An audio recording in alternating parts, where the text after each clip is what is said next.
আমরা এই মুহূর্তে রয়েছি রানী রাসমণি এভিনিউতে। দেখা যাচ্ছে যে 28শে আগস্ট তৃণমূলের ছাত্র পরিষদ দিবসের যে কর্মসূচি রয়েছে তার আগে ঋতব্রত পন্থী তৃণমূলের যারা ছাত্র পরিষদের নেতারা রয়েছেন তারা কিন্তু এই মুহূর্তে এখানে এসেছেন। আমরা দেখতে পাচ্ছি রাস্তার একটা দিক তারা এই মুহূর্তে ফিতে দিয়ে সেই মিটার মাপার চেষ্টা করছেন, কত ফুটে এই মঞ্চ হবে, কোথা থেকে যাতায়াত করতে হবে সবটা আমরা জানি। গতকালকেই কলকাতা হাইকোর্টের তরফে দুই তৃণমূলের যে শিবির রয়েছে তাদের আলাদা আলাদা জায়গাতে তারা যাতে সভা করতে পারে সেই নির্দেশ দেওয়া হয়েছে।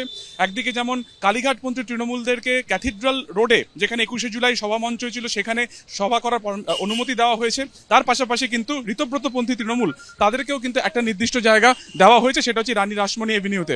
এবং আমরা জানি যে কিছু শর্ত দেওয়া হয়েছে, যেমন 12টা থেকে 3টে পর্যন্ত সভা করতে হবে, রাস্তার একটা পোর্শন তা খোলা রাখতে হবে, পুরো রাস্তা বন্ধ করা যাবে না, এবং 12টা থেকে 3টের মধ্যে 1500 মতন সমাবেশ করা যাবে 1500 জনকে নিয়ে। এবং তার আগে আজকে দেখা যাচ্ছে ঠিক দুদিন আগে এইখানে ঋতব্রতপন্থী যে তৃণমূলের শিবির রয়েছে তাদের তরফে যারা তৃণমূল ছাত্র পরিষদের রয়েছেন সদস্যরা, তারা কিন্তু এই মুহূর্তে এখানে যেখানে এই সভা হবে সেখানে তারা প্রস্তুতি করছেন বা প্রস্তুতি দেখতে এসেছেন। ক্যামেরায় অতন্য কুণ্ডুর সঙ্গে সুকান্ত মুখোপাধ্যায়, এবিপি আনন্দ।